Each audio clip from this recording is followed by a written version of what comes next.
Hello. On est revenu de nouveau. We're back again. I don't know what's happening today with the connection, but we're back. Yes, so when in the drafting phase the text is already written, the margins of influence are very small, and when the commission, the college, the commissioners have to decide your influence is very low. Then when you go to the parliament, you regain influence because the members of the parliament accept generally to put amendments. But the more you enter in the procedure, the more your influence is reduced. And in the past, for this secondary legislation, it was also a good way to influential when you were well aware of the system. And you see with the dotted line that the Lisbon Treaty is reducing the margins of influence. So it's very negative for lobbyists because in the drafting phase, it's very much upstream. Again, you have to be very much in anticipation. It's very different than before. It's a parliament, in fact, I don't know, Pascaline, if you are well aware of that, but we have more and more what we call trilogues. I mean, the three institutions meet behind closed doors. In the past, everything was public and transparent. Now you have 10 people from the three institutions meeting in a room like this one, and making a consensus together, and it is adopted behind doors, so the lobbyists are out, the parliament somewhere is bypassed. It's a curious period. And then after, for the secondary legislation, the system now is extremely opaque and extremely ad hoc. The possibilities of action are variable from one dossier to another. In other terms, when someone asks me who owns the power in Brussels, to who belongs the power in Brussels, my answer is it depends. It depends of a given dossier. For one dossier, power is here or more there. For another dossier, the power is somewhere else. So you can imagine how lobbying is becoming complex. Before, you had uniform procedures. Everything was stabilized. You had a dossier to manage, the environment was stable, and you know where to go, how to maneuver, and you have just to concentrate on your arguments. Now you are in a very unstable procedural environment. You never know precisely who is responsible of what. So this is why the good legal understanding of the mechanism is key. If you don't understand precisely the procedures of a dossier, you don't know how to intervene and you are lost. So it's a big difference. And this is why I've created my new company, because my new company is calibrated to maneuver in this new environment. So, Pascaline, it's an incredible evolution, yes. which is very negative in my opinion. It's an opportunity for me as an entrepreneur, but in general terms, it's very negative. Do you have any other changes that you witness in the way that you can conduct a lobbying campaign these days, in addition to the changes that you just mentioned now? Well, I know the changes somewhere are connected to this slide. Well, I have prepared another slide, but it is not in this PowerPoint. You know, before Lisbon, when you were making lobbying, it was like a ball, like a rugby ball or rugby balloon, you see, like that. So it's the upstream phase. The upstream phase was just the drafting phase by the Commission. The anticipation phase was limited; it was small, and then the big part of the balloon was the co-decision, the action at the Parliament and the Council of Ministers. Everybody was there and trying to influence. And the bottom part of the ball, also limited, was somewhere this secondary legislation. This was the way that lobbying was organized. All the lobbyists were with the Parliament and the Council during the adoption phase. Now, it's radically different, and this is the subject of my new book. I'm writing a new book. The title is Reshaping European Lobbying. And the book explains how we pass from a rugby balloon to a sand timer. You understand what is a sand timer? It's like that. I don't know if you see me, you know. So you have a big part upstream where you have big anticipation, policy shaping. You have to work very upstream. And then when you arrive at the Parliament, the margins of influence are very limited. because they discuss behind closed doors through these trilogues, and they adopt everything in first reading, so you have very little to say. But on the contrary, the downstream part, secondary legislation, is becoming extremely important, extremely opaque. And when you are a professional consultant, if you want to be in the category of the real professional, you have now ought to be specialist of the bottom-up, not bottom-up, of the upstream part, policy shaping, or to be a specialist of the downstream secondary legislation. This is why we are specialists in secondary legislation. So you see the lobbying qualification, competencies, approach, strategy has to be changed radically. It's a major evolution. And I think not for the good, by the way, not for the good. I don't want to enter too much in the secondary legislation because it's so complex that it will be counterproductive. But you have globally two categories of acts, what we call delegated acts and implementing acts. But what is incredible is that the delegated acts, which are important measures, they are very strategic measures for industry, they are adopted by the Commission, proposed and adopted by the Commission. The Commission is free hand, they can do what they want, they can regulate with no control and no consultation, and the industries can be absolutely not informed, and you can discover one day a very important and detrimental regulation without prior notice. So it's a big unbalance of power. Again, between before Lisbon, it was a good balance of power between the Commission, the Parliament, and the Member States. Now you have an imbalance of power where the Commission has a leading role. And I disagree with that because the Commission, again, is an administration.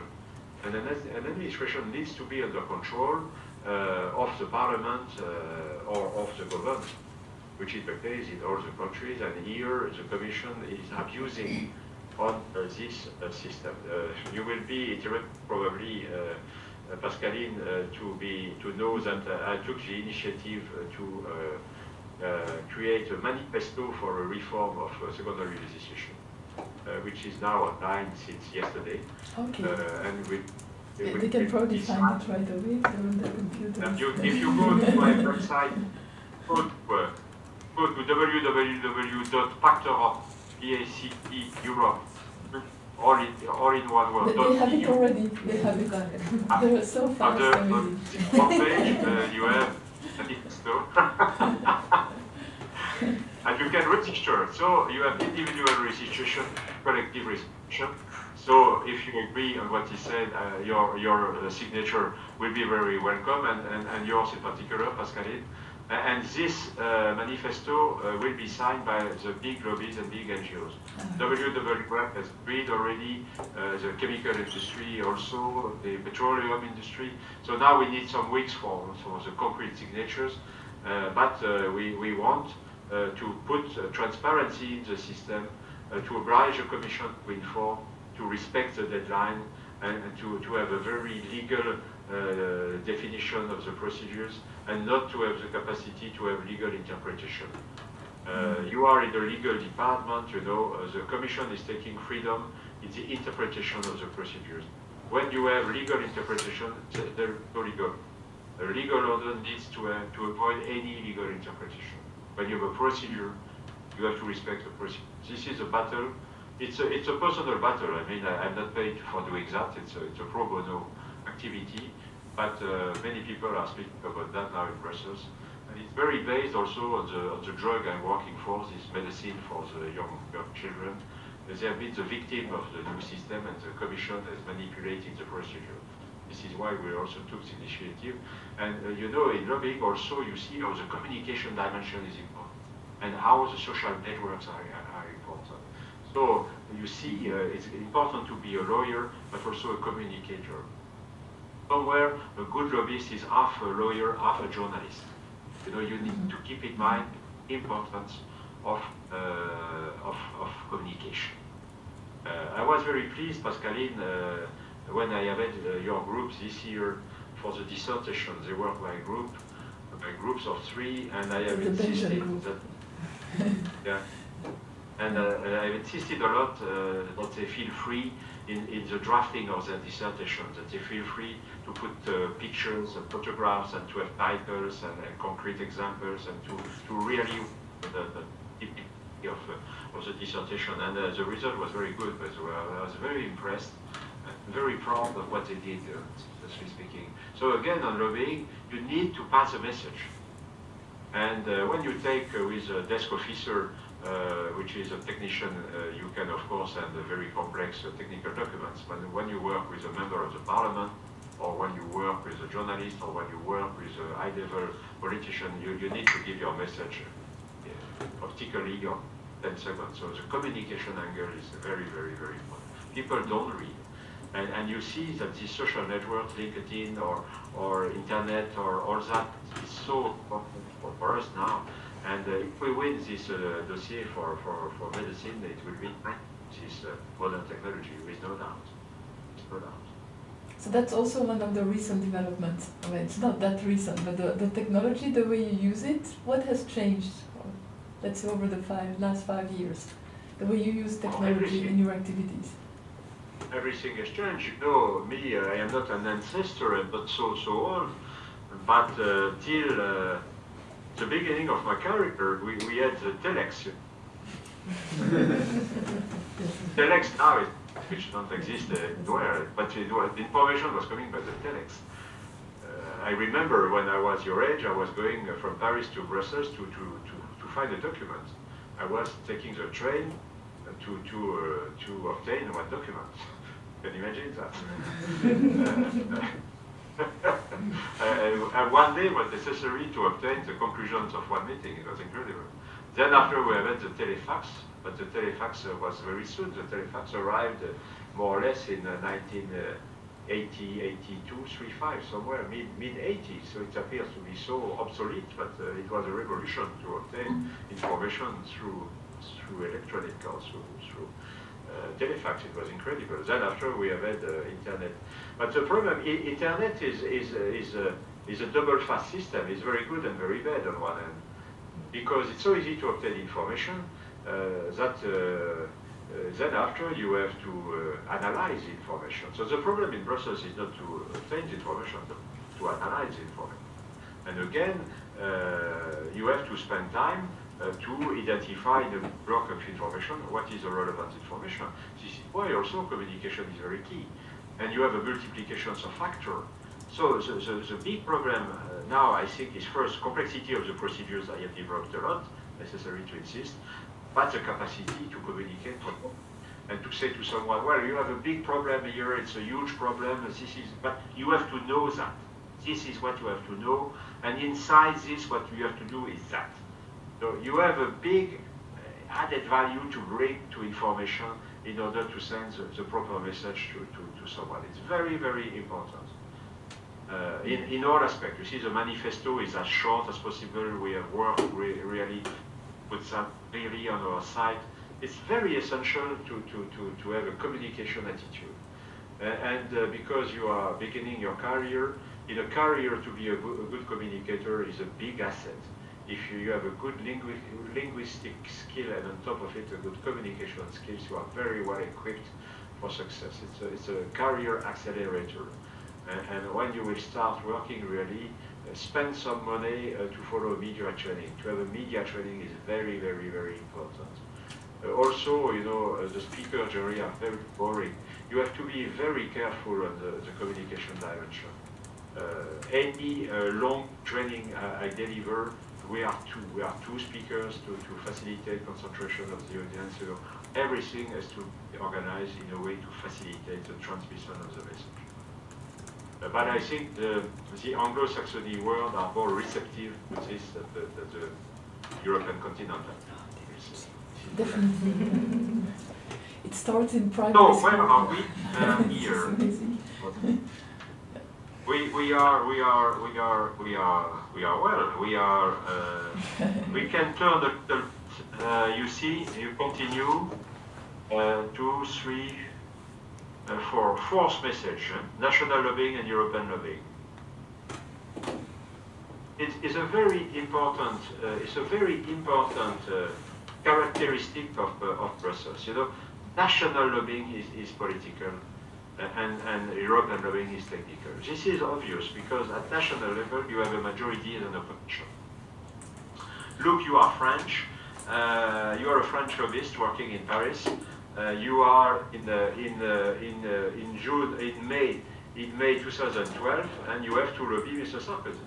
Mr. Sarkozy and the minister of Mr. Sarkozy and the directors of Mr. Sarkozy and the cabinets of the ministers which are on the same mood as Mr. Sarkozy. So you are Mr. Sarkozy oriented. You need to be very close from him and from his vision.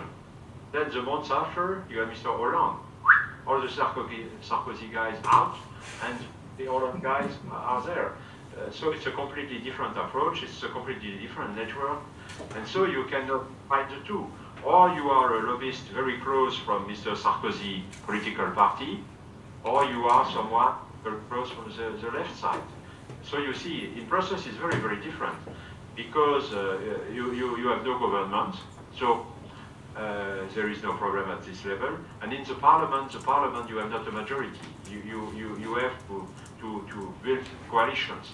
And me personally, I have no political commitment, and I don't belong to any party. I refuse to have any political action, and this is fine. I work with everybody from extreme right to extreme left. When country in France we have camp and part of that camp. Also, at national level, lobbying is very top-down, and this is one of the next slides you will see. Very top-down, when in Brussels, lobbying is very bottom-up, because again, the power belongs very much to the bureaucracy. In fact, the winner of the Lisbon Treaty are the bureaucrats. The Lisbon Treaty is giving the power to the bureaucrats. And I think it's a mistake. And the title of my last book on the secondary legislation comitology is a bit tough, but very clear, because the title is the comitology hijacking European power. And hijacking is probably a bit too much, but it's good for marketing. But the idea is the right one. The power has been taken by the bureaucrats. Okay, the institutional triangle, you see here, the triangle in yellow. But the three institutions were equally important, and they are, in my opinion, not now, the Commission being predominant. And you see here, the institutional triangle is only one part of the system, but we have the visible power with the three institutions, but below we have this big hidden power of secondary legislation, and you see top-down approach and bottom-up approach that normally people like to be top-down. They like to work with politicians and high-level civil servants and commissioners. Very French, very American. When I think in Brussels is the next slide, you have to be bottom-up. You have to enter by the back door. You have to identify the expert groups. You have to identify the desk officer, and you have to climb the hierarchy. So you work in the shadow. You know, in lobbying, it's a job which is very humble. When you are a lobbyist, you have to be very humble. I don't say modest, but humble. You give the light to the politicians, and you maneuver in the shadow, very humble. The way we have to work, and as you can see here, in a very, very technical and procedural environment. Okay? So we can speak perhaps a little bit about lobbying strategies. 2 slides, and you see you have a diagram strategy. And well, you have several ways to build a strategy. The first one is to oppose yourself. You have to fight. And you say, I disagree.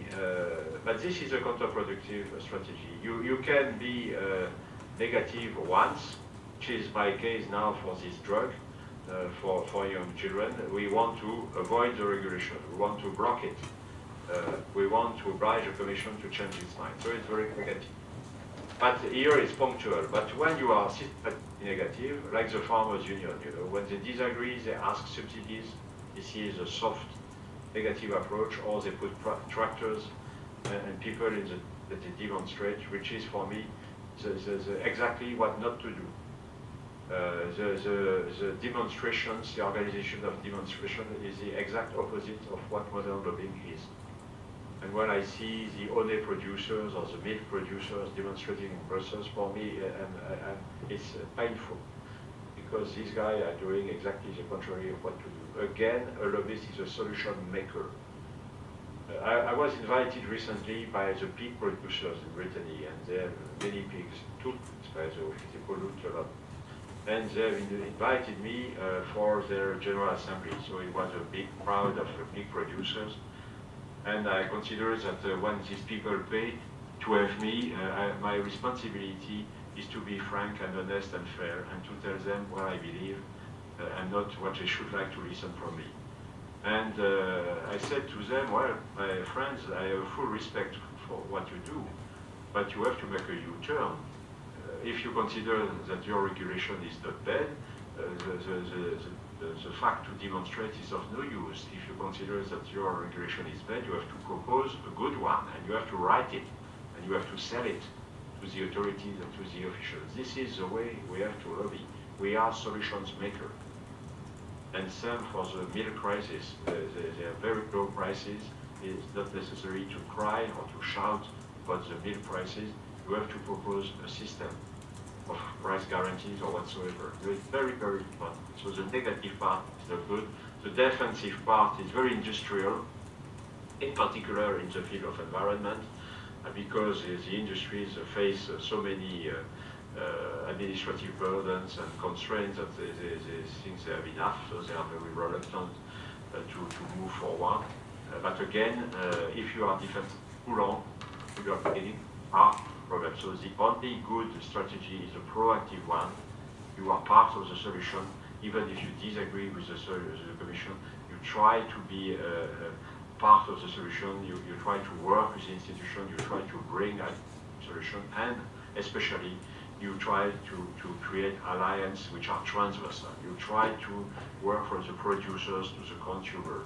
If you are a producer, you try to work with the NGOs, you try to put the consumers on board. It's very, very essential to enter in a transversal lobbying, and again, to be able to convince the upstream part of your activity and the downstream part that you could agree on something and that you sell transversal positions. I take a concrete example. You are a chemicals industry and you invent a wonderful pesticide of a new generation. If you go to see alone the DG Environment in Brussels, probably the reception will be extremely cold. If you convince a representative WWF come with you some meeting, you will have the red carpet. So again, it's very, very important to play transversality and to work between business and the civil society. Very, very, very. Questions on that? How do you think, like, you said that NGOs are better at being like proactive and stuff like that. How do you, if you compare like NGOs like Greenpeace and Amnesty International, which are very like, have a very hard approach, do you think they're more influential than the more soft NGOs? Well, I think that Greenpeace in particular is extremely influential, but again, the business is afraid of these NGOs. They are very reluctant to work with them. I must say that Greenpeace is a very extremist one, a very, very excessive. So if you are in the nuclear sector, not necessary to talk to Greenpeace because, of course, the positions will be radically different. Me personally, I like to meet Greenpeace. I have normally at least one meeting per year with Greenpeace just to exchange, to know their point of view, to also bring my vision. So it's very important for me to have them in the loop and to be informed of what. Of course, WWF is more keen to dialogue. You know, these big NGOs in environment, they have their own culture.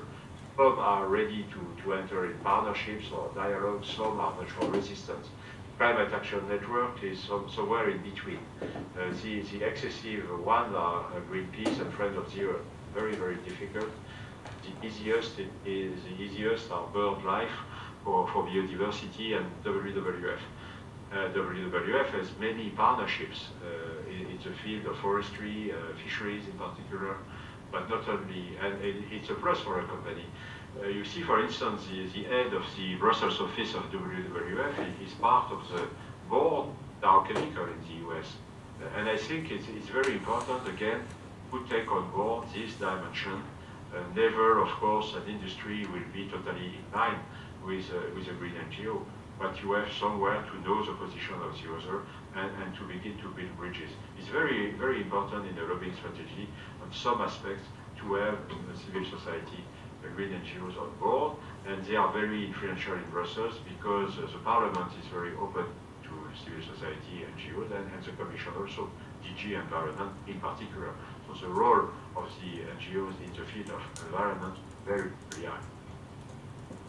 We have 5 minutes to go. Are we in a way to conclude, or you have a final question, comment, observation, or disagreement to express? Any advice for the students, for instance, in their job search? So Well, you started with the first comment I have is please refine your CV. And I believe that 95% of the time the CV I can see are badly conceived. Yesterday I have received the CV from client, and it was a CV of her daughter, and because I am frank, I have said that please ask her to redraft his CV. The CV was she was 24 years old. The CV was concentrating on her career, but my goodness, she has no career because she's a student. And you had in a little part of the CV the diplomas in a very unclear way, so it was impossible to understand what she did really. And the presentation of the traineeship period she made was taking 80% of the page, and extremely excessive. It was nearly ridiculous, so I don't say that to the father, I kept that. But the description of what she done as a trade was absolutely stupid. And just at a glance, for me, if I had to decide, this CV was going to the dustbin immediately. So I think that you are students first, so you have to explain what are your studies, what did you do that?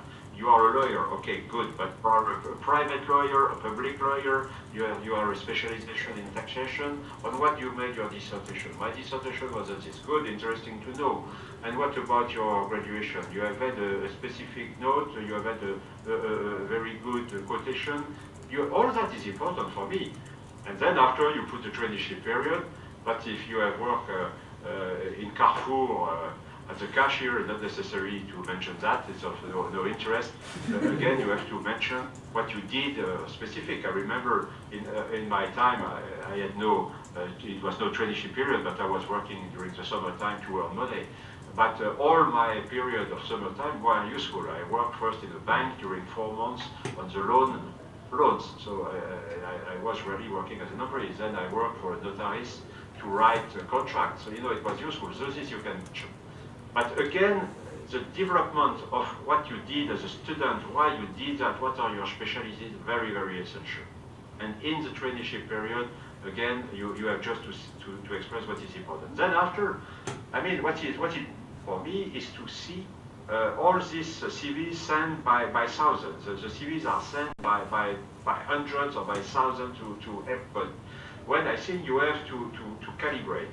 I receive few CVs because they're not directly to me, but when I receive a CV, I want that the person said to me, Mr. Gueguen, I write you because I know you, or I heard about you, or I read the book, I want to work with you because if it's dear sir, madam, cancel. So you need to have a vision of what you do. You have better to select 10 targets and to send a CV to 10 persons, saying, well, I have identified yourself as a company I want to work with because blah, blah, blah, blah, blah, blah, blah, blah, and this is a real motivation. You need to feel a motivation, and you need, when I applied to be the head of the European Farmers Union, I sent an application because I was an external candidate, so the application was a dossier with some articles, the press, and so, but I had a letter, and my letter was saying, during the last year, I have dreamed to have that position. It was extremely strong as a conviction, and I got the job, by the way. But again, this is very important. What is also very important is to see you behind the CV. It's very important through a picture, perhaps, if you prefer. I like personally to have a picture, but to see the personal dimension of the person. It's very, very, very important. The personal factor is very key. In lobbying also, personal factor is very key. So the CV is very important. Then, after the last advice, well, you know, it's the advice of an old guy. I'm sorry, this will appear ridiculous for you, but the best advice I can tell you for success is to work. And you can be as good as you wish, you can be as bright as you wish, you can have all the qualities. If you don't work, you will never succeed. And work really is a fuel for professional success. And also, I will say, I think very important not to put all your eggs in the same basket. And it's very important that you have your private life in parallel with your professional life. I never push my collaborators to work too much. When they work to work hard, but never disturb them at home or whatsoever or during the weekend. And I think it's very, very crucial to have a very well-balanced and private. It's very essential. Also to have a good general culture and to have ideas and conviction. I think that the young generation are missing conviction, are lacking conviction, and I like to have in my staff people having their ideas. These ideas can be absolutely against my ideas, this is not the problem, but I like staff members having opinions and able to say, well, here I disagree because, or I consider because. So I hope these recipes will be of interest for you, and I think that if you follow these tips and tricks, and you will find a job, even if it's not easy, as I admit presently, but be also opportunistic, and when you obtain something, then you put the tip to the door, and really, again, your dynamism, your activity, your commitment to the dossier is something of no value. It's absolutely crucial, and if you are good, you will be kept. But you will never succeed also if you refuse any risk, or if you are too neutral. So never be neutral. Big, if you are neutral, you have to change your job. So, Pascaline, it was a pleasure, as usual, to see you and to talk at your group. I hope we will meet in Brussels soon. I don't know when you will be there. I'll be there briefly in October and again in February. Okay, so we're let's sure meet in to October. Yes. And all the best for everybody. Good night. Thank you so much. It was very, very helpful, and thank you for all the wisdom as well. Thank you. I'm sure they will remember. Thank you so much.